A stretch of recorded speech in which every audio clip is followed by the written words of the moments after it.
e apertar a seta para cima, eu acho.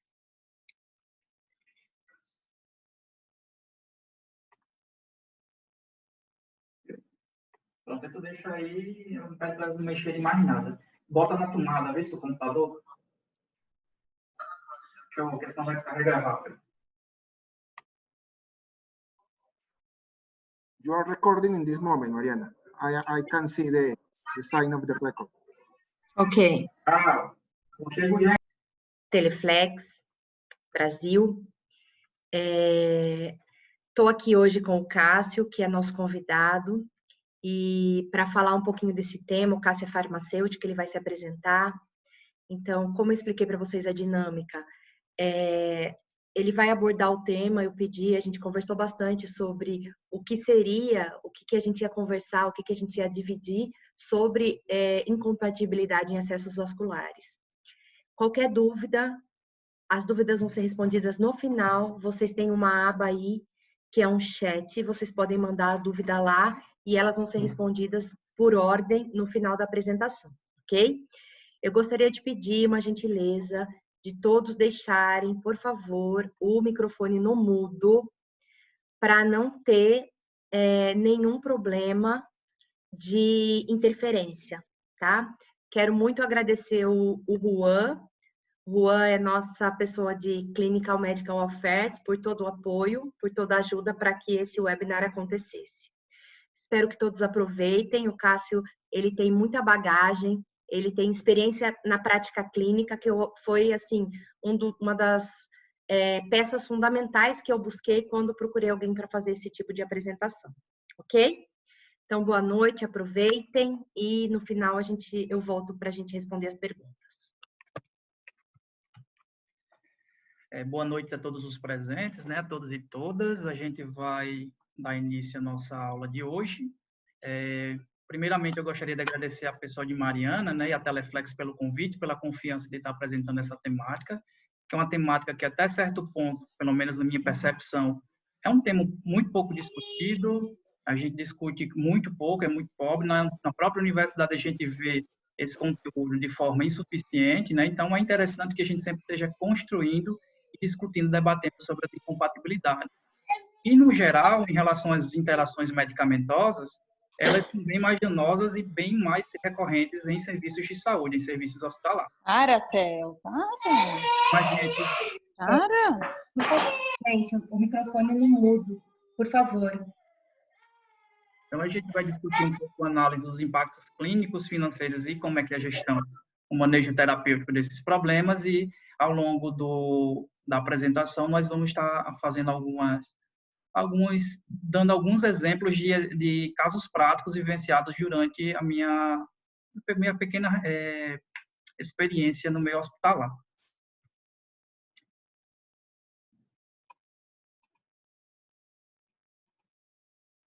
Então, meu nome é Cássio, certo? Eu prefiro me chamar como Cássio Alexandre. Sou farmacêutico clínico e intensivista e também farmacêutico hospitalar. Eu acabo me dividindo também em atividades envolvendo gestão, certo? Sou especialista em terapia intensiva do adulto. Fui formado pela Universidade Federal do Rio Grande do Norte no Hospital Universitário Onofre Lopes.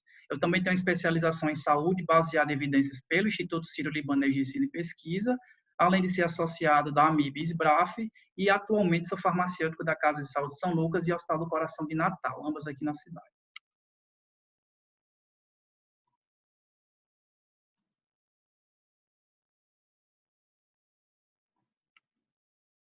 Aqui são as declarações de conflito de interesse em potencial, para deixar para consulta, tá certo? E a gente vai fazer uma breve introdução do tema, né? Então, vamos contextualizar um pouquinho essa questão das incompatibilidades. Então, até chegar lá, a gente sabe, principalmente em serviços de saúde, em serviços hospitalares, principalmente, utiliza-se muitas terapias intravenosas, né? Então, as drogas endovenosas, nessas formas farmacêuticas, elas são amplamente prescritas e amplamente utilizadas nesses serviços. Por quê? Né? Eu costumo avaliar criticamente que tem algumas situações em serviços hospitalares que as drogas endovenosas, elas são até utilizadas de forma irracional, né?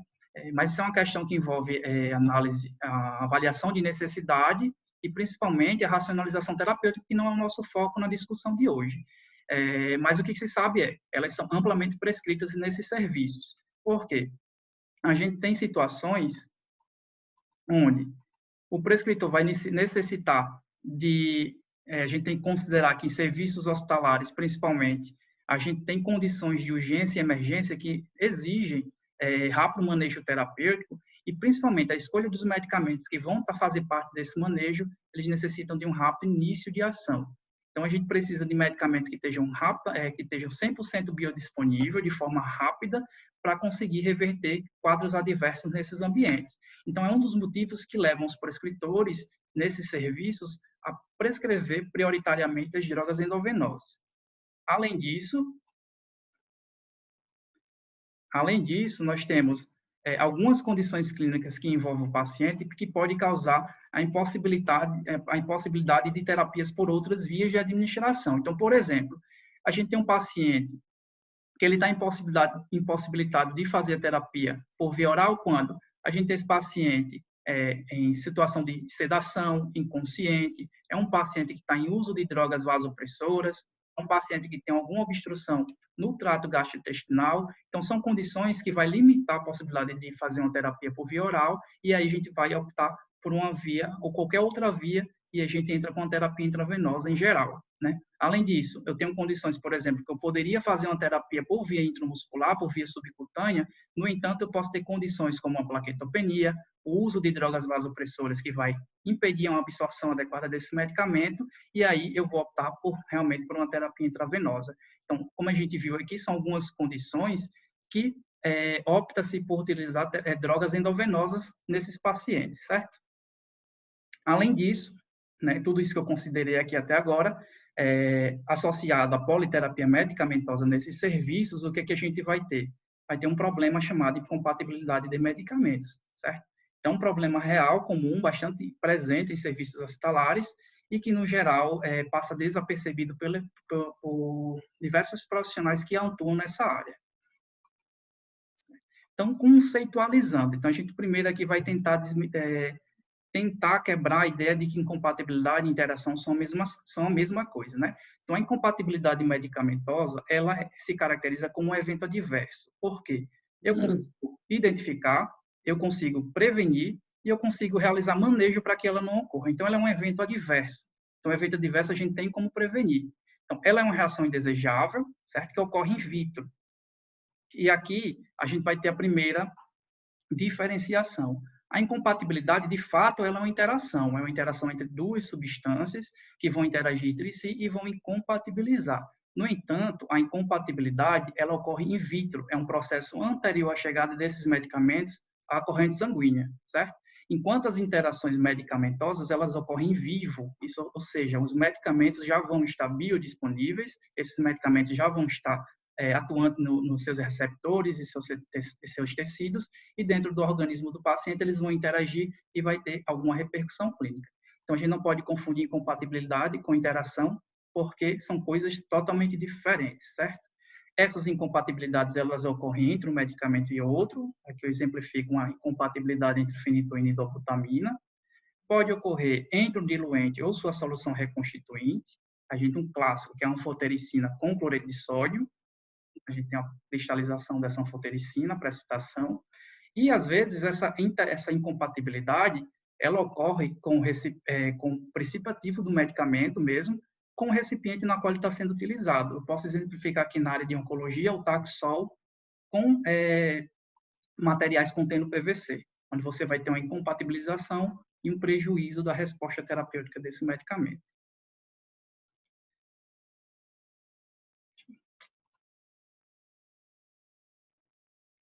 Então, aqui, ó, a gente vai ter um vídeo exemplificando na prática o que é uma incompatibilidade farmacêutica. Então, esse vídeo ele foi feito já há muito tempo. É uma incompatibilidade fenitoína e dobutamina. Esse vídeo foi publicitário. Eu tinha esse vídeo salvo eu tinha esse vídeo salvo no meu pendrive, e aí serviu ótimo para explicar a aula de hoje.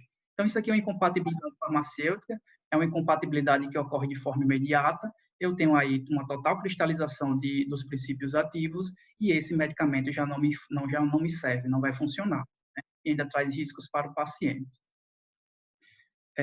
Vamos entender um pouco o processo, né? Classificação dessas incompatibilidades. Eu quero falar reação, mas é incompatibilidade. Então, eu tenho as incompatibilidades, elas podem se classificar do tipo física, certo?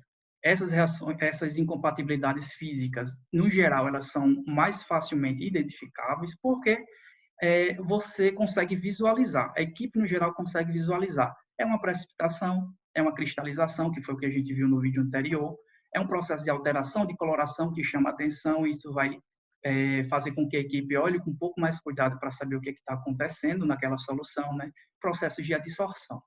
No entanto, a dor de cabeça vai envolver principalmente as reações químicas, né? Essas reações químicas, elas envolvem processos de oxidação, redução e hidrólise, né? Essas reações nem sempre são visíveis e aqui está um grande problema. Então, exemplificando com uma situação que eu vivi já há algum tempo e que, felizmente, terminou com desfecho positivo. O que é que aconteceu? Né? Cheguei de manhã, fui fazer minha avaliação clínica diária, e aí lidei com um paciente que foi admitido durante a madrugada, né? Foi admitido grave, com uso de norepinefrina em alta dose, né? Por um acesso venoso periférico, que no geral é contraindicado, mas em casos de urgência e medidas iniciais é possível ser feito uso de forma breve. Mas, no entanto, esse paciente ele tinha uma solução de bicarbonato instalado. Não estava em uso no momento, mas estava instalado. Qual o problema aqui? Eu tenho um acesso periférico que ele tem 2 vias, mas ele vai ter um único lumen, né? Então, essas soluções se misturam. E aí, nesse caso, existia um grande risco de o bicarbonato passar junto com a norepinefrina. Eu vendo esse problema, fui comunicar à enfermeira, comuniquei também à médica do plantão e expliquei qual era a situação. Olha, se o bicarbonato passa junto com a norepinefrina, eu vou ter uma degradação química da norepinefrina e esse medicamento não vai chegar na corrente sanguínea da paciente, porque não vai ter efetividade. O resultado vai ser uma hipotensão severa com instabilidade hemodinâmica. Fiz a comunicação verbal para os 2 profissionais, fiz o registro em prontuário clínico do paciente e a sugestão era instalar um acesso venoso central no mínimo duplo lumen, para que você protegesse o uso da norepinefrina. O que é que aconteceu? Acho que no andar do plantão, as intercorrências foram acontecendo, esqueceram dessa informação. E aí, quando saiu a gasometria da paciente, mostrando que ela ainda estava com acidose, precisaram ligar o bicarbonato. O resultado, a paciente que estava estabilizada, a sua pressão estava estabilizada, foi quase que automático. Ao ligar o bicarbonato, a pressão dela caía a níveis críticos. E isso assustou a equipe e foi quando deu um gatilho neles e eles lembraram da minha informação que eu tinha passado. O resultado foi um desfecho positivo, né? Desligaram o bicarbonato, fizeram a instalação de um acesso venoso central com duplo lumen e aí conseguiram estabilizar o paciente novamente. Então, só aqui mostra a importância de ter um farmacêutico ativo, né? Sinalizando que existem esses riscos e, principalmente, mostrando para a equipe, por exemplo, que medicamentos eles podem interagir e podem ter repercussão clínica negativa. Que por exemplo, se o farmacêutico não tivesse presente naquele momento, provavelmente seria associado a uma condição clínica onde a paciente não estaria respondendo bem às drogas vasoativas. E aí seriam tomadas medidas paliativas e o problema real não estaria sendo, de fato, tratado, né? Então, são situações. Então, no geral, os principais fatores envolvidos são a diferença de pH e pKa, mas não somente esses. A gente pode também ter a presença de substâncias realmente incompatíveis, até mesmo recipientes. De um modo geral, as incompatibilidades elas vão reduzir a efetividade terapêutica e pode também gerar a formação de produtos tóxicos. As causas de incompatibilidades, né? Então, de um modo geral, o que é que eu tenho? Eu posso ter a combinação de medicamentos que são incompatíveis, certo? No recipiente da infusão. Eu posso ter o uso de diluentes inadequados no processo de preparo do medicamento. Eu posso ter medicamentos que vão passar em um material do sistema de infusão que ele é incompatível com esse material. E eu posso ter também a mistura de medicamentos que vão estar em recipientes diferentes, mas que eles vão se misturar no acesso venoso. Então, essa incompatibilidade ela vai ocorrer e vai chegar até os tecidos orgânicos com repercussão clínica para o paciente. Quais fatores podem precipitar uma incompatibilidade medicamentosa? Então, aqui eu destaquei 3. Eu tenho os fatores que envolvem o paciente, né? Politerapia medicamentosa com o uso de múltiplas drogas endovenosas, principalmente os pacientes críticos, né, que são pacientes que realmente estão em condições adversas para a utilização de outras terapias por outras vias endovenosas, por outras vias de administração. E eu também tenho aquele paciente ruim, chato, que é para a enfermagem, que é o paciente que tem um acesso venoso difícil, né? Então, quando a equipe geralmente consegue funcionar esse paciente, é aquela alegria e esse paciente realmente fica impossibilitado de fazer outros acessos pela dificuldade anatômica. Então, esse é um paciente, é um fator de satisfação relacionado ao paciente. Eu também tenho os fatores envolvendo o medicamento, aqui eu vou destacar as formas de administração desses medicamentos, né? Eu tenho infusão em bolos e infusão intermitente, que geralmente são aquelas infusões que são feitas de forma mais rápidas, né? Nesses casos, a gente consegue fazer um manejo só fazendo ajuste de horário em geral, né? Então, de um modo geral, você consegue diminuir o risco de incompatibilidade só sendo feita a alteração dos horários de administração, mas eu tenho aqueles medicamentos também que eu tenho infusão prolongada, por exemplo, um medicamento que era para ser feito em 30 minutos, eu vou fazer em 3 horas por questões clínicas. Ou tem aqueles medicamentos que precisam ser feitos em infusão contínua, né? Medicamentos que passam 24 horas, 48, 72 horas em infusão contínua. Então, essas formas de administração, elas são mais propensas a ser mais difícil o manejo clínico para uma incompatibilidade ou até de produzir uma incompatibilidade medicamentosa. E tem a questão da rotina, né? A rotina envolve, às vezes, aspectos culturais, é uma questão mais difícil de se mudar, é uma questão, às vezes, até difícil de conscientizar, mas a gente tem que estar fazendo um trabalho de formiguinha diário, né? As questões envolvendo a rotina, por exemplo, envolve a administração de vários medicamentos ao mesmo tempo, certo? Às vezes, por exemplo, eu quero descansar um pouco mais, eu quero fazer todos esses medicamentos em tal horário, porque eu fico livre para fazer outras atividades, né? É comum, às vezes a gente escuta isso, mas não é adequado, né? Em alguns momentos a gente vai ter que realmente fazer uma separação dos horários de administração. A mistura de 2 ou mais medicamentos em um mesmo recipiente também é muito comum, principalmente em pronto-socorro, aqueles coquetéis de analgésicos, de anti-inflamatórios no mesmo recipiente. Um caso prático que também já vivenciei, né? O que é que aconteceu? O paciente veio, ele trouxe um medicamento para a instituição, é um medicamento específico que era necessário para ele poder ser direcionado a uma cirurgia. E o que é que aconteceu? Alguém achou-se no direito de misturar esse medicamento com outro. Esse medicamento que era tão específico, esse paciente necessário para ele para a cirurgia, não exerceu efeito terapêutico no momento, né? No momento que ele adentrou a sala de cirurgia. Isso trouxe uma repercussão clínica muito grande, houve uma discussão. Isso mostra a importância de não estar se misturando medicamentos que a gente não conhece, né? Que a gente não sabe, que a gente não tem estudos que mostrem de fato que eles sejam compatíveis. E a gente também é muito mais comum esse último tópico aqui em unidades de terapia intensiva, que é a adaptação de vários dispositivos. E a gente conhece muitas torneirinhas, né? Então, vamos ver aqui nos exemplos. Olha só o que é que acontece. O paciente, ele tem realmente um acesso venoso central e jugular, né, jugular interna, com 2 vias, duplo lumen, né?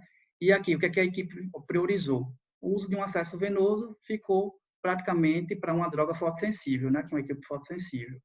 E a outra via, olha só como é que a gente fala, as adaptações, né? Como é que a gente fala no jeitinho brasileiro? As gambiarras. Então, aqui eu tenho a adaptação de 3 torneirinhas, cada torneirinha compreende uma via para um medicamento específico, e além disso, ainda eu tenho um polifix de 2 vias conectadas. Então, nessa via aqui, eu vou ter passando até 5 medicamentos em um único lumen. Então, isso aqui aumenta muito o risco de uma incompatibilidade quando ela é existente, né? Olha essa situação, 1, 2, 3, 4, 5 torneirinhas conectadas com uma droga fotossensível, né? E uma via exclusiva para algum outro medicamento que esteja passando. Isso aqui é um clássico de UTI, né? Paciente crítico, grave, uso de droga vasopressora, sedativo, nutrição parenteral, certo? E aqui é uma imagem de uma incompatibilidade entre midazolam e acetamina. Olha aqui a formação de cristais, né, no acesso venoso. Imagine esses cristais indo para a corrente sanguínea do paciente e trazendo diversas condições clínicas.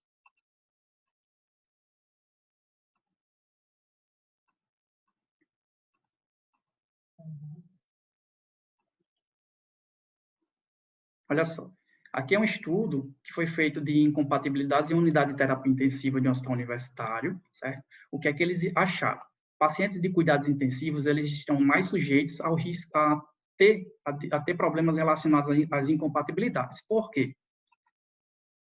Outros estudos falam que um dos fatores de riscos envolvidos para as incompatibilidades é o número de medicamentos prescritos. Então, quanto mais medicamentos endovenosos eu prescrevo, maior o risco de incompatibilidade.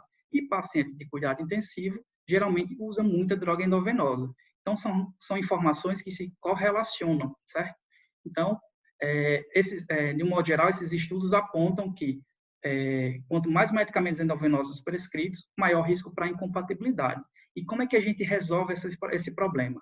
Né? Como é que a gente consegue identificar e eliminar essa situação? Principalmente a presença de um farmacêutico em equipe multidisciplinar. Então, é uma situação onde tem um profissional habilitado, um profissional capacitado para identificar, né, sinalizar, identificar e propor o manejo adequado desse problema. Né? De um modo geral, essas incompatibilidades elas vão reduzir a efetividade terapêutica, então a gente tem que pensar, se o medicamento ele não atinge minha proposta terapêutica, eu vou aumentar o tempo de hospitalização. Aumentando o tempo de hospitalização, eu trago outros riscos a esse paciente. São eventos adversos, infecções hospitalares, né? Eu também consigo piorar até o quadro emocional desse paciente, quando ele passa muito tempo internado, né? Então, tem várias situações aí envolvidas. Eu diminuo a segurança da terapia infusional desse paciente. Então, quando eu diminuo qualquer tipo de segurança relacionada à assistência à saúde, eu estou indo contra a política nacional de segurança do paciente e a gente não pode estar quebrando essa questão de segurança. Além disso, eu tenho aumento dos custos assistenciais.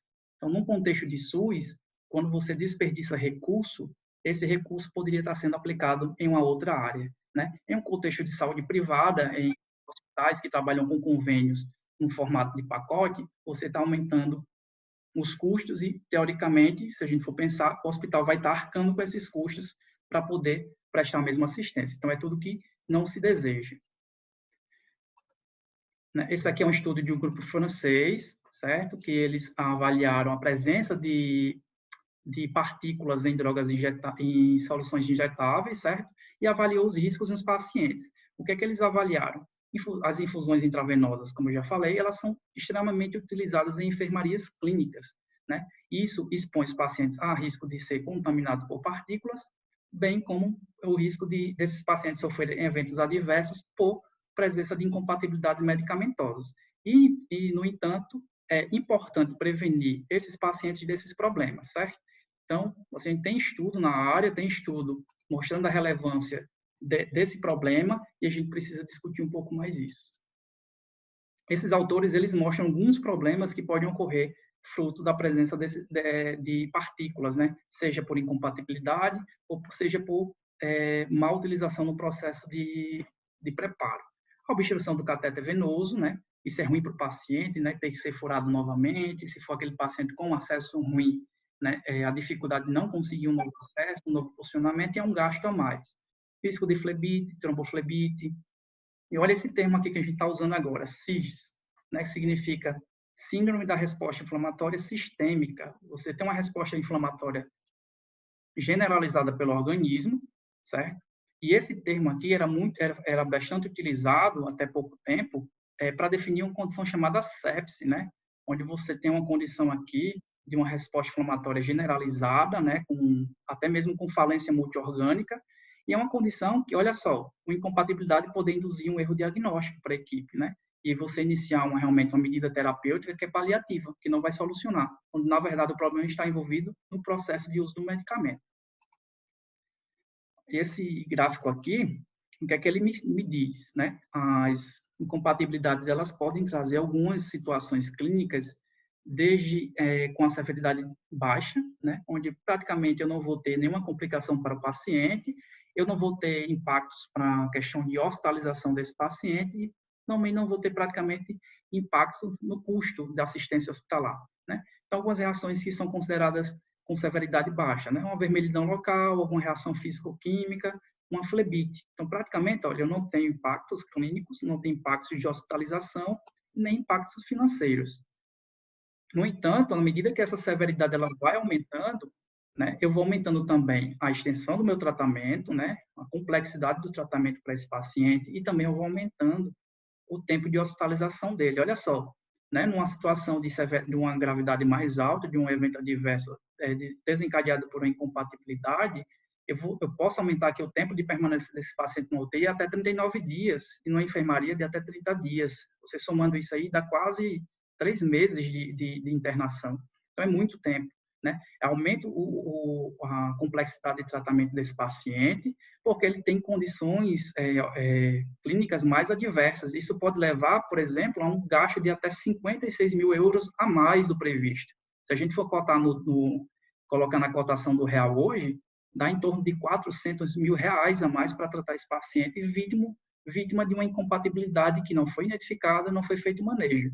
Então, isso aqui mostra a importância da gente estar atento a esse problema, de fazer uma avaliação clínica de fato, certo? E estar intervindo junto à equipe multiprofissional.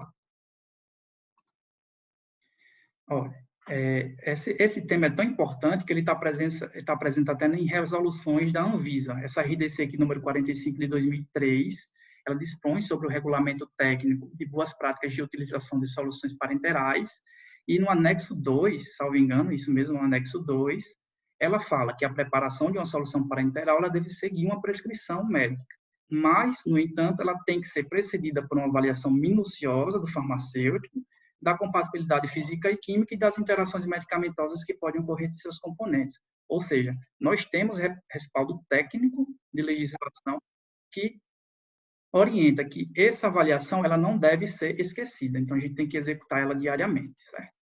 Como é que eu avalio essas incompatibilidades? Eu, Cássio, eu geralmente utilizo 2 aplicativos, né?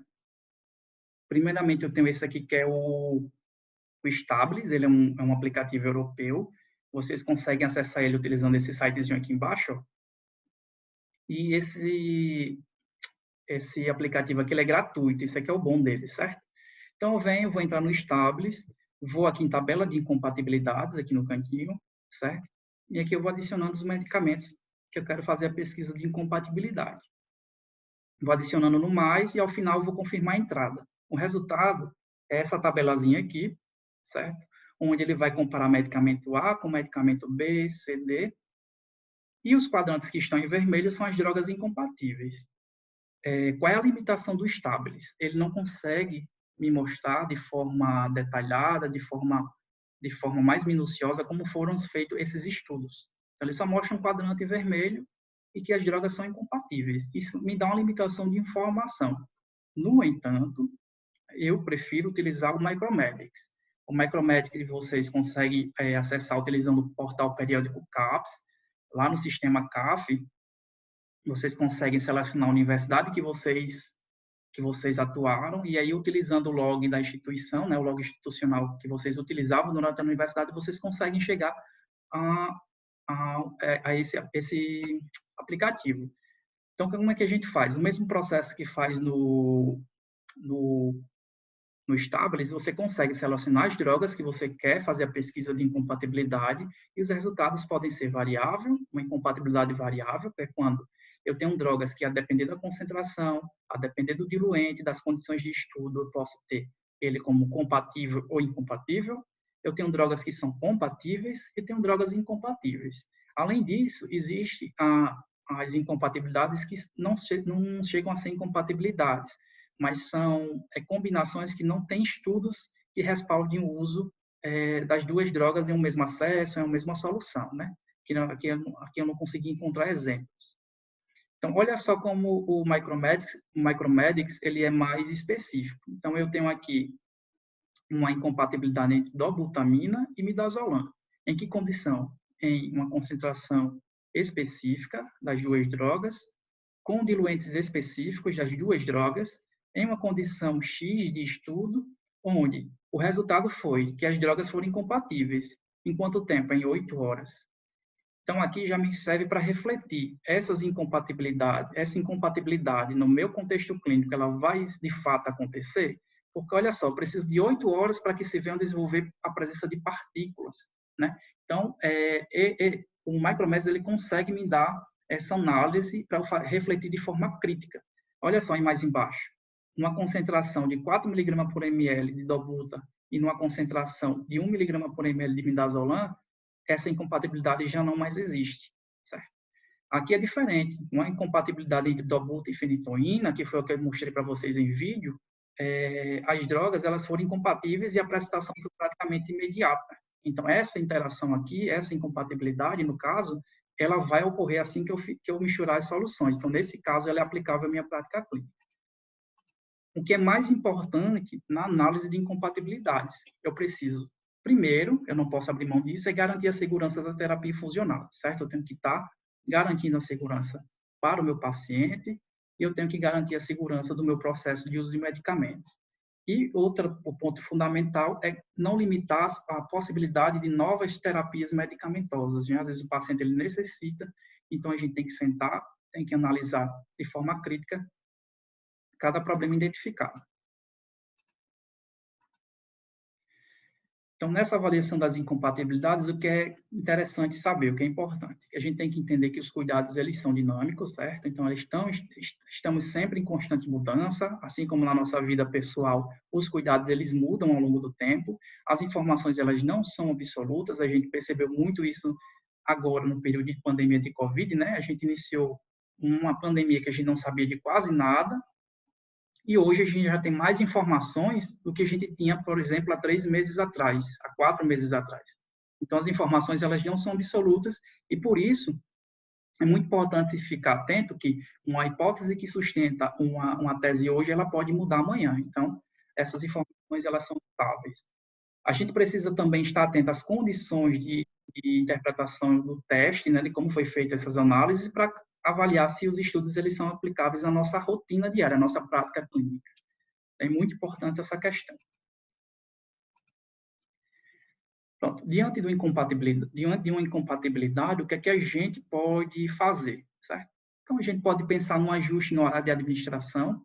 Isso é interessante, principalmente quando a gente tem administração de drogas em bolos ou intermitente. Então, a gente consegue fazer um ajuste. Então, o medicamento X ele vai ser feito às 8 horas da manhã e o medicamento Y ele vai ser feito às 10. Né? Então, eu consigo aqui limitar o problema da incompatibilidade apenas com ajuste de horário. Eu posso ajustar a via de administração. Então, se o acesso tem 2 ou mais vias, eu consigo priorizar que o medicamento X seja feito numa via distal e o outro seja feito numa via proximal. Né? É uma possibilidade também. Eu posso determinar que a administração de determinado medicamento ele vai ficar exclusivamente em uma via ao lume do acesso venoso, também isso é uma possibilidade. Isso acaba me limitando que eu use aquele acesso que esse medicamento vai estar passando, né? Então, acaba que eu limito a possibilidade de passar novos medicamentos nesse lume. Eu posso também discutir com a equipe, como eu já fiz, de pensar no novo acesso venoso para esse paciente, né? Um paciente que tem múltiplas drogas endovenosas, nutrição parenteral, drogas bastante compatíveis, como a fenitoína, o tiopental, né? Posso também pensar, que eu não coloquei aqui no exemplo, em pensar em mudar a terapia medicamentosa. Se eu tenho um pantoprazol que é muito incompatível com várias drogas aqui, eu posso pensar em fazer esse pantoprazol, substituí-lo por omeprazol, por esomeprazol, como exemplo, certo? Então, é também possível fazer ajustes de terapia. E, mais interessantemente, também a gente pode pensar na utilização de catéteres que possuam diversas vias e lúmens, certo? Por quê? A gente vai ver mais à frente que ele tem características específicas que, do ponto de vista clínico e nessa condição de incompatibilidade, ela apresenta vantagens que são imensuráveis para a questão da segurança da terapia infusional. Olha só, então, em ambiente hospitalar, a gente dispõe de vários acessos vasculares. A gente tem os acessos periféricos, os acessos centrais, né? A gente tem o acesso intraósseo, que esse aqui eu nunca vi pessoalmente, mas ele existe em literatura científica, tem até fotos, se forem pesquisar no Google aí, me deu uma certa agonia quando eu vi, na verdade, as fotos, né? Que é um acesso bem específico. Tem a hipodermóclise, que ela é mais recente, né? São acessos que via subcutânea, né? Você tem infusão pela via subcutânea, né? E a gente também tem os acessos centrais com inserção periférica, né? Aqui são algumas imagens ilustrativas. Vamos focar principalmente nos acessos periféricos e centrais, que são os mais comumente utilizados. Então, os acessos venosos periféricos, eles são os mais utilizados em serviços hospitalares, principalmente porque quando o paciente está sendo admitido em um serviço hospitalar, ele geralmente é o primeiro acesso a ser utilizado, né? Porque ele é bem vantajoso em dois aspectos: o baixo custo, principalmente, e a praticidade e facilidade de ser manuseado por qualquer pessoa que já tenha um prévio treinamento. Então, ele é fácil de ser instalado, faz um funcionamento no paciente, colocou um curativo de proteção, a gente vai ter instalado aí um acesso periférico. No entanto, ele apresenta algumas desvantagens. Quais são? Eu não posso fazer no acesso periférico a administração de soluções hipertônicas, porque eu tenho o risco de causar intensa irritação venosa nesse paciente, assim como drogas vesicantes, porque eu posso causar necrose tecidual nesse paciente, e também evita-se o uso de drogas vasoativas, principalmente as drogas que causam vasoconstrição, por exemplo, norepinefrina, dopamina, né, vasopressina. Até é possível utilizar por um período curto de tempo numa situação de emergência, né, para que o paciente não venha a óbito, mas rapidamente assim que o paciente estiver estabilizado, eu tenho que pensar no acesso venoso central pelo risco de causar necrose tecidual. Ele é inadequado também, na verdade eu já iria repetir, né? Esses catéteres, a gente tem que entender uma coisa, olha só, eu tenho catéteres que eles são duas vias, né? 4 vias, e se eu fazer aqui cada medicamento em cada via, eles não vão se misturar, né? Na verdade, eles acabam se misturando em uma porção única desse acesso, né? Esses são catéteres que são monolumen, então a gente não pode confundir vias com lumen. Esse catéter tem até 2 vias, mas em um dado momento eles vão se misturar. E isso aumenta muito o risco de incompatibilidade quando eu tenho esse problema presente na minha terapia. Olha só aqui um caso prático que eu também vivenciei na minha prática clínica diária. Aqui foi uma incompatibilidade entre 2 medicamentos, ampicilina subactam e a ondansetrona. Esse paciente ele foi admitido durante a madrugada, né, e de manhã logo cedo, assim que eu estava recebendo o plantão, a enfermeira veio correndo tentar saber o que tinha acontecido. Então, fui olhar e tirei essas fotos. Ficou até artístico. Achei bonito esses cristalzinhos aqui, porque realmente ficou bem bonito para vocês explicar a presença de uma incompatibilidade medicamentosa. Esses medicamentos, eles estavam prescritos, estavam com horários abertos para ser feitos às 8 horas da manhã, certo? Eles foram feitos em vias distintas, né? Então, foi feito de uma forma adequada, né? Em vias distintas. No entanto, por ser um acesso periférico, esses medicamentos, ele se misturaram em uma porção final do acesso venoso. Deixa eu tentar voltar aqui o slide para vocês entenderem. Ó, eles foram feitos em vias distintas, mas eles se misturaram nessa porção final do acesso. Então, o que aconteceu? Eu formei uma embolização por cristalização desses medicamentos. Então, realmente tapou o meu acesso venoso, e aí tudo que veio depois gerou um refluxo, e fez isso aqui, ó, vários cristais de um acesso venoso. Qual foi o impacto disso para o paciente? Eu atrasei a administração do antibiótico, certo? Eu tive que trocar, eu não, né? No caso, a equipe de enfermagem, né? De modo geral, atrasou a administração do antibiótico, teve que trocar o acesso venoso desse paciente, certo? E aí eu tive que fazer uma nova dispensação do antibiótico, do antiemético, dos diluentes, da seringa, da agulha e dos equipos. Ou seja, foi um gasto a mais por uma incompatibilidade que aconteceu. Fora a necessidade de ter que furar o paciente de novo, que eu não me recordo se aconteceu nesse caso. Ou seja, eu tive que modificar todo o sistema, fora o tempo de preparo pela farmácia e o tempo de preparo pela enfermagem. Eu tenho aqui os acessos centrais, né? Eu tenho os catéteres venosos centrais e tenho as PICs. As PICs, elas são catéteres centrais, mas de inserção periférica. As indicações para uso desses acessos, principalmente o uso de nutrição parenteral total, né? O uso de soluções hipertônicas e medicamentos vasoativos, e também ele tem indicação para aquele paciente que ele tem dificuldade para o funcionamento de acesso periférico, aquele paciente ruim, que a equipe realmente não consegue pegar uma veia boa, e ele tem uma indicação de fazer um acesso venoso central. A vantagem de um acesso venoso central em relação ao periférico é que ele não tem um tempo pré-definido para uso. Então, ele fica ali por tempo indeterminado, até o dia que aparecer um sinal, por exemplo, de uma infecção. Aí esse catéter é sacado e feito um novo funcionamento, e o catéter que foi sacado vai ser feito aí culturas microbiológicas. Outra vantagem importantíssima dos acessos centrais são que eles são catéteres multilúmens, né? Eles têm 2 vias e, ao mesmo tempo, eles têm vários lumens. Se vocês forem pesquisar aí no Google, o lumen ele é um conceito físico, inclusive, bem complicadinho de entender, mas ele é diferente de via. Isso, por essas questões, principalmente por ser multilume, eles conseguem garantir uma maior segurança para a terapia infusional, principalmente quando existem incompatibilidades medicamentosas. As principais desvantagens envolvem a questão do custo do material, né, é variável, né, em relação ao acesso periférico, mas a gente tem que pensar que nem sempre o barato, ele de fato é barato. A gente pode ter aí complicações que vão encarecer a terapia medicamentosa. Outra desvantagem desses materiais é que eles são é necessário, na verdade, profissionais habilitados e capacitados para fazer a inserção desses acessos venosos. Então, eles não necessariamente podem ser feitos por todo e qualquer profissional. Em relação à questão das vias de administração de medicamentos, eu decidi colocar aqui essa portaria aqui, a portaria 272 de 1998, onde ele fala sobre os requisitos mínimos exigidos para a terapia de nutrição parenteral. E olha só o que é que ele me fala. Quando o paciente inicia uma solução parenteral, a via de acesso de administração dessa nutrição, ela deve ser exclusiva.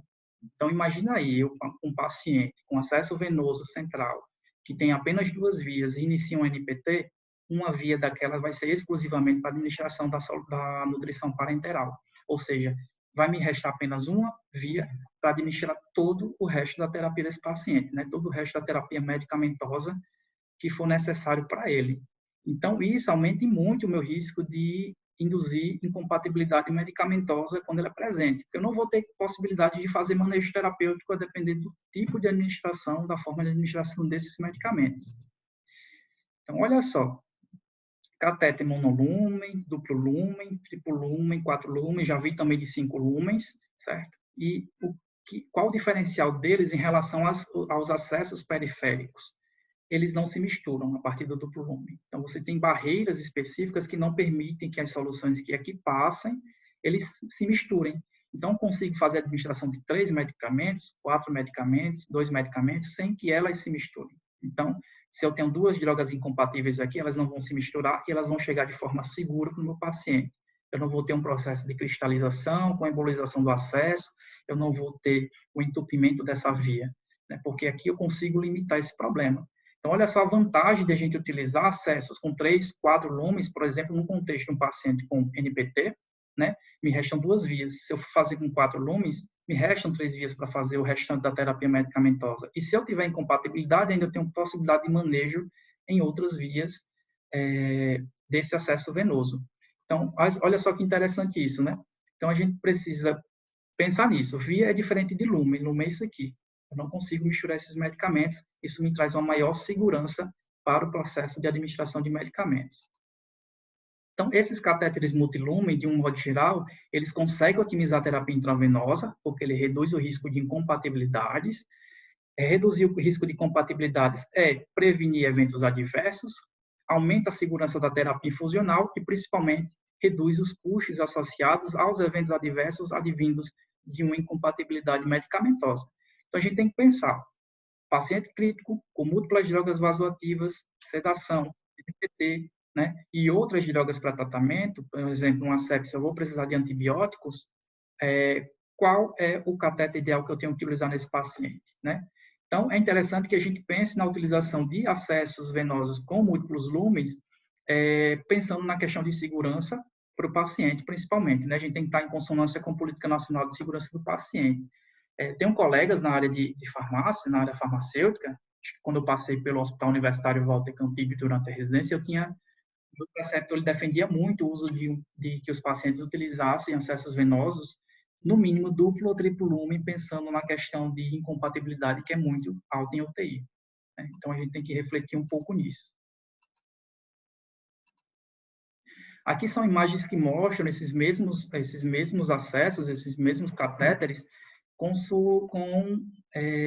os tamanhos de cada espaço. Por exemplo, um catéter duplo lumen, eu posso ter espessuras específicas, olha só, são espessuras específicas e isso vai determinar a vazão, a vazão por ml hora das drogas que aqui podem passar. Então, no catéter triplo lumen, eu tenho 3 tipos de de espessuras específicas de cada lume. Isso vai determinar quantos ml por hora vai passar de soluções nesses lumens. E aqui mostra praticamente o que eu posso fazer em cada lume desse, né? Então, no lume proximal, eu poderia estar aqui administrando hemocomponentes ou hemoderivados, num lume medial, eu poderia estar administrando nutrição parenteral. Então, são situações que eu posso pensar em como fazer um adequado manejo de uma incompatibilidade quando ele existir, né? Estudando em que vias, em que lume eu posso estar administrando cada medicamento ou o que for necessário. E aqui eu trouxe uma tabela, né? Isso aqui foi proposital. Aí eu pergunto, e agora, José? Como é que eu vou fazer o manejo desse monte de incompatibilidade que eu já lidei presencialmente e é muito difícil você realmente fazer o manejo quando você tem um paciente que só tem um acesso central duplo lume, para você fazer um manejo desse, onde a maioria das drogas são em difusão contínua, né? Como é que eu faço? Eu não faço. Infelizmente, a gente tem que sinalizar que existe, pedir para ficar monitorando a efetividade terapêutica e torcer para que não tenha repercussão clínica, né? Então, nesse caso, aqui com muitas incompatibilidades, eu tenho que pensar quais drogas são de difusão contínua. Porque se for difusão contínua, eu não posso ajustar o horário. Ele vai ficar correndo ali durante o tempo que for necessário. Quais são infusão em bolos, que eu posso, por exemplo, pensar em ajustar um horário em relação a outro medicamento que é em bolos, que eu posso separar esses horários. Mas, no geral, o mais adequado aqui numa situação dessas seria catéteres triplo, 4 lumes, para poder prevenir as incompatibilidades existentes, né? Então, aqui, nesse caso, um duplo lume possivelmente não resolveria o problema desse meu paciente. Olha só, são muitas incompatibilidades. Então, aqui são 2 estudos, ó. Aqui, primeiro, esse aqui é o segundo estudo, e o mesmo grupo, onde eles testaram o uso de múltiplas drogas endovenosas e avaliaram a questão da compatibilidade físico-química. E o que eles perceberam, de um modo geral, é que esses dispositivos multilume, eles vão trazer impactos positivos, porque eles conseguem reduzir as incompatibilidades quando o paciente está em uso de múltiplas drogas endovenosas. Então, aqui, ó, dispositivos multilume, né, é diferente de via, eles conseguem prevenir esse problema, esse evento adverso. E nessa aula, o que a gente tira de conclusão? Que os acessos venosos, eles têm indicações clínicas específicas, né? Ele está paramentada em evidência científica, em necessidade clínica.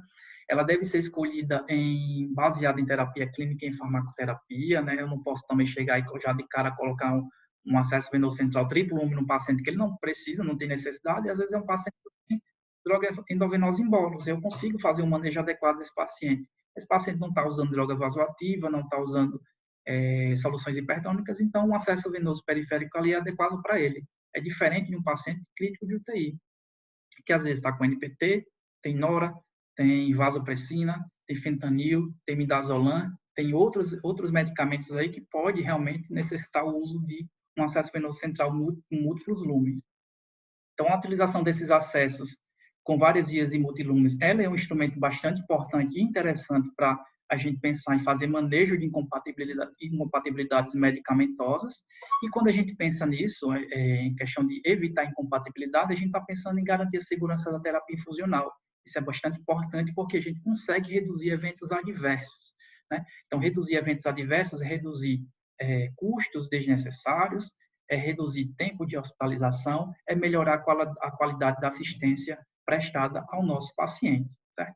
E, por fim, o farmacêutico clínico, ele desempenha um papel relevante na avaliação dessas incompatibilidades, porque ele vai avaliar os riscos e qual seria o manejo clínico adequado.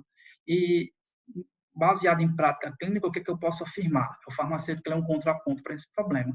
Porque quando ele está presente, ele consegue sinalizar para a equipe, ele consegue discutir, ele consegue mostrar o risco que esse paciente tem, e a equipe, de um modo geral, ele consegue aceitar bem esse manejo. Então, um trabalho bem próximo da farmácia, com a enfermagem, principalmente, né, para tentar reduzir esses riscos, e é um trabalho bastante bacana e importante que a gente precisa discutir um pouco mais, certo? Eu finalizo aqui, certo? Eu agradeço a todos os presentes, todos que se disponibilizaram a vir assistir essa aula. Peço desculpa por qualquer eventualidade. Hoje é dia do professor e eu não poderia deixar de agradecer a todos os meus professores, principalmente das escolas públicas da qual passei, né, diante de toda a dificuldade. foram eles que conseguiram me trazer até aqui, né? Sem uma formação adequada, sem a presença de professores que estimulem o pensamento crítico, estimulem você seguir em frente, no geral, você não consegue ir muito longe quando você não tem acesso a essas oportunidades. Então, agradeço a todos eles, né? Eu queria mandar um abraço também para agradecer a equipe que eu trabalho, né? A equipe de farmacêuticos da Casa de Saúde de São Lucas e a equipe de farmacêuticos do Hospital do Coração de Natal, né? É uma equipe que a gente sempre está discutindo essas questões, sempre discutindo a questão de estar trabalhando em prol de garantir a qualidade da assistência para esses pacientes, né? A gente tem um serviço clínico presente nesse serviço agora, né? Então, a gente consegue desenvolver um trabalho bastante bacana, tanto no serviço de gestão e agora também como serviço clínico. E a gente consegue perceber, por exemplo, uma melhor qualidade da assistência na farmacoterapia desses pacientes, né? Reduzir riscos e reduzir eventos adversos. Então, é tudo isso que eu tinha para falar para vocês. Agradeço bastante e uma boa noite para todos. Agora vamos às perguntas. Quero, em primeiro lugar, agradecer, né, o Cássio pela disponibilidade. A gente fez até uma prévia e tem vários temas, né? Eu sou enfermeira de formação, sou de controle de infecção hospitalar, então, assim, são várias novidades. Eu espero que tenha contribuído muito para a prática mesmo, prática clínica e prática diária. Vou abrir aqui para as perguntas agora, por ordem de que elas foram chegando. A primeira pergunta é da Ive, né, que ela está perguntando, ó, Cássio, compreendo a importância de necessidade de múltiplos lumens por conta das drogas, mas alguns clientes acreditam que quanto mais portas, maior o risco de infecção. Pela sua experiência, você teria alguma orientação quanto a isso? Eu vou deixar ele falar, mas depois eu quero também colocar uma percepção e também do ponto de vista de enfermeira de controle de infecção. A gente fala muito isso, né, gente, de usar menos vias. O catéter é o maior risco para o paciente e sempre vai ser.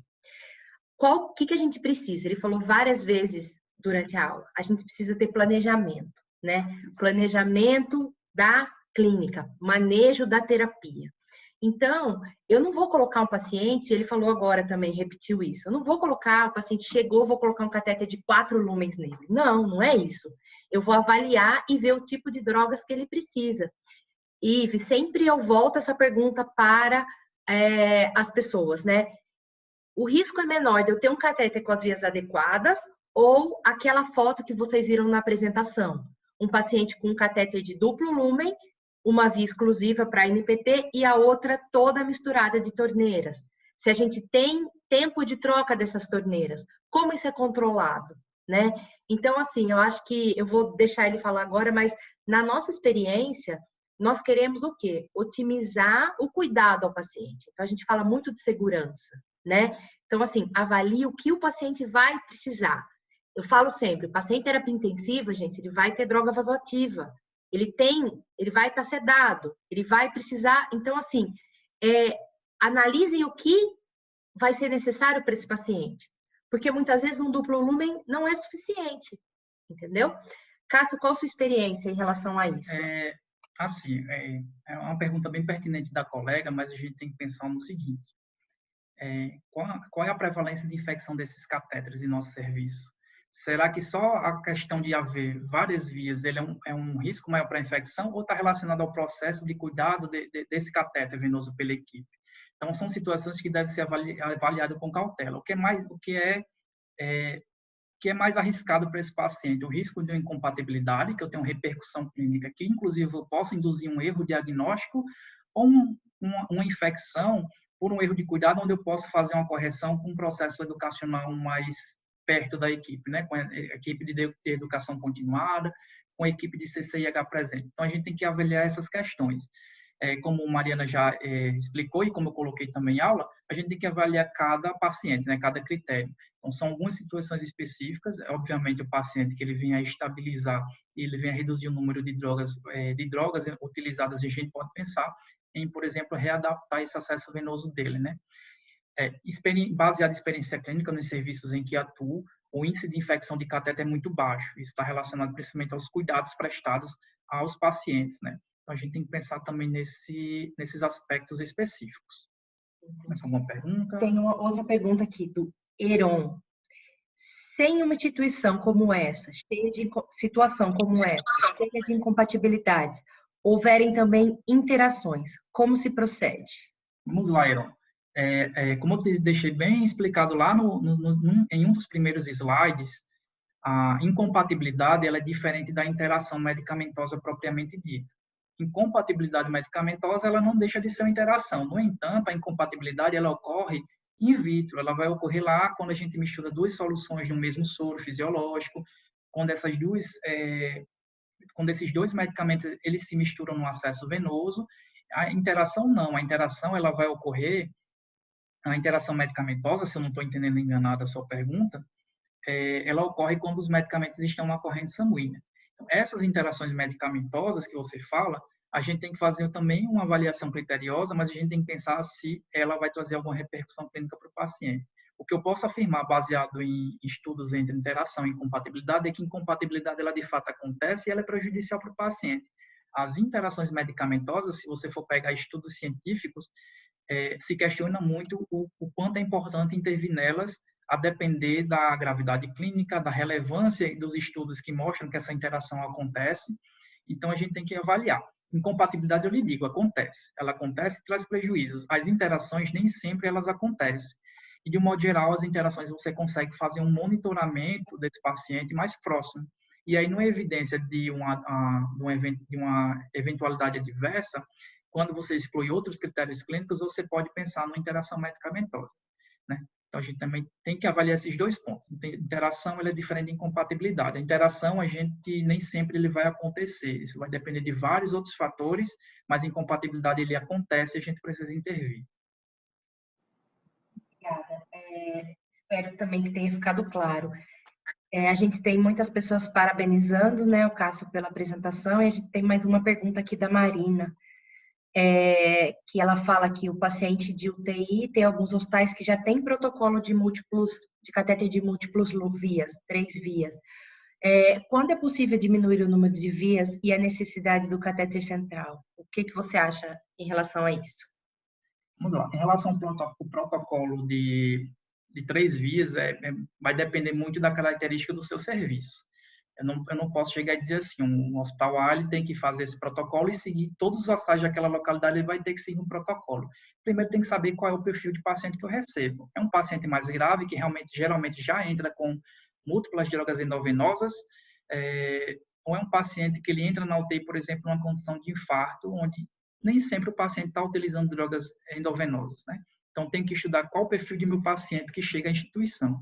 Para isso, eu definir um protocolo clínico para o uso de um acesso venoso. De um modo geral, eu não acharia absurdo o uso de um triplo lumen, mas eu pensaria primeiro no duplo lumen, tá? Dependendo do meu paciente, e se ele chega muito grave, com NPT. No NPT nem sempre, quando ele está muito grave, ele não entra com nutrição parenteral, mas ele vem muito grave, com vários sedativos, com várias drogas vasoativas, em um estado de sepse que eu preciso de antibiótico, eu não acharia um exagero. Realmente é uma proposta interessante para você conseguir fazer um manejo adequado da infusão dessas drogas.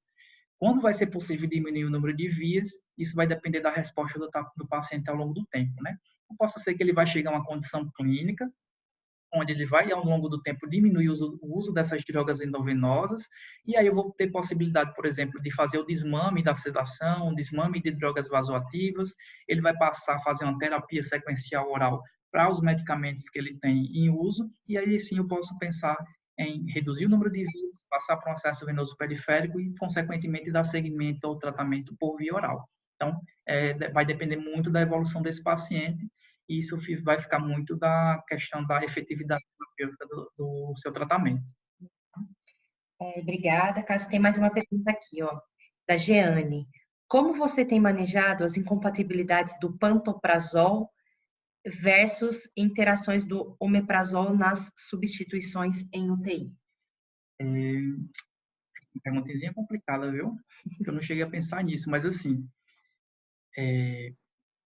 o ponto positivo, não tem ponto positivo em incompatibilidade, na verdade. Eu penso da seguinte forma: pantoprazol e omeprazol, no geral, eles são medicamentos de administração em bolos.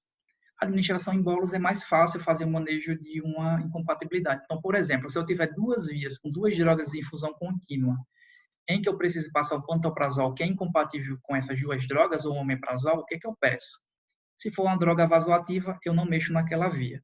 Se for um sedativo, tem como eu parar esse sedativo, né? Tem como eu fazer uma limpeza desse acesso com um ABD, né? Um pequeno volume de ABD, e passar esse omeprazol, esse pantoprazol, para depois reiniciar o sedativo. Por quê? O paciente ele não vai despertar naquele momento, assim que você parar a infusão do sedativo, né? Dependendo do paciente também. Tem pacientes que realmente não respondem tão bem aos sedativos. Então, tem como fazer esse manejo. Pede para a equipe, por exemplo, eu tenho um pantoprazol para passar às 6, e aí eu vou lá na via do fentanil, peço para parar esse fentanil rapidamente, lavo o acesso do fentanil com um pequeno volume de ABD, faz a administração do pantoprazol, lava o acesso de novo e volta a infusão do fentanil, e aí você consegue fazer um bom manejo. Pelo menos na minha experiência tem dado certo. Pelo menos depois que eu comecei a atuar de fato, eu nunca mais vi incompatibilidade com pantoprazol. Então, quando tem, pela questão de ser administrado em bolos, é mais fácil a questão do manejo. O problema a dor de cabeça realmente é quando as drogas estão de contínua, aí de 24 horas, 72 horas. Essas são as dores de cabeça que surgem quando você, de fato, tem incompatibilidade, viu, Shane? Obrigada. Ontem eu pedi para a gente conversando, né? Eu pedi para o Cássio adicionar um slide, vou até voltar nele, que eu queria falar essa questão de catéter de múltiplas vias.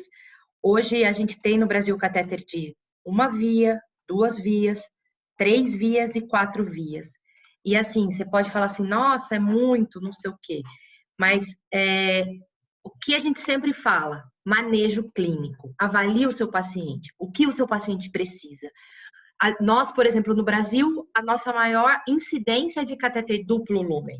Alguns estados usam mais triplo lumen. Mas, por exemplo, na Europa, ninguém quer catéter duplo lumen. Não se usa. Eles querem 3, 4, 5 lumens. Então, tem que ser avaliado realmente, né? Qual catéter você precisa para aquela terapia. E outra coisa que a gente tem que avaliar também, nunca esquecer, o diâmetro da veia. Né? Eu estou usando um catéter de 7, 8, 8,5 Frenches, eu tenho que avaliar se essa veia suporta um catéter desse calibre. Eu acho importante, só vou terminar aqui esse momento para falar isso para vocês, porque as pessoas acham, às vezes, que o catéter, as vias se misturam dentro dele. E essa foto aqui é justamente para mostrar isso. Então, temos sempre que estar levando conhecimento. Então, o catéter ele tem via proximal, medial, distal. Se é um duplo lumen, proximal e distal. Se é um triplo, proximal, medial e distal.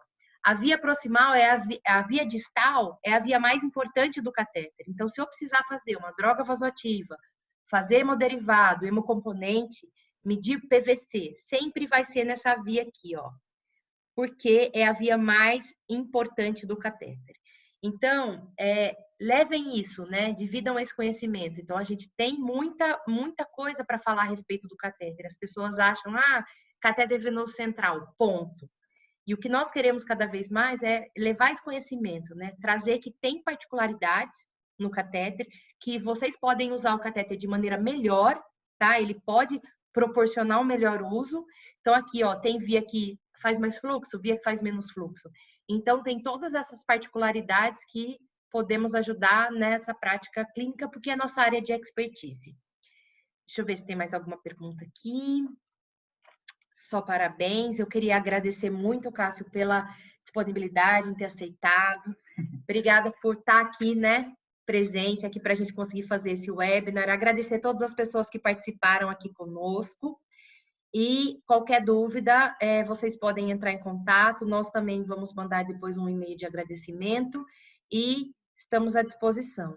Eu espero também que eu fiz esse convite para o Cássio, que seja o primeiro de outros, né? De vários, né? Porque é um tema, assim, super importante que, infelizmente, as pessoas não dão muita bola e aí acaba ficando, né? Geralmente, quando o pessoal vai dar atenção, é quando a incompatibilidade acontece, né? Isso, quando o catéter já está obstruído e quando você tem um atraso da administração de medicamento para esse paciente, né? Então, é quando o pessoal realmente para e toca, esse medicamento aqui eu não posso passar junto. Às vezes, você tem feito até orientação e o pessoal não segue Então, quando acontece um problema grande, é que a gente vai se dar aquele despertar. Poxa, eu tenho que estar mais atento a esse Quando o problema. catéter cristaliza inteiro e o paciente está com droga vasoativa e você está com uma via única. Pronto, Então, e aí lá vai repercussão hemodinâmica gravíssima para o paciente, né? Então, a gente tem que realmente estar atento a esse problemazinho aí e tem que pensar aí que a gente tem aspectos legislativos baseando a nossa ação nisso. então, muito obrigada. Boa noite a todos. Até mais, bom Até descanso. mais. Muito obrigada, gente.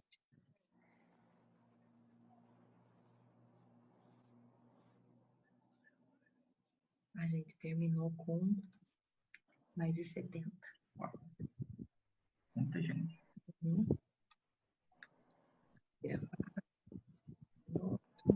Olha. Mari, Oi. tô aqui. Precisando? Não, tudo bem. Tá? Obrigada. Sucesso.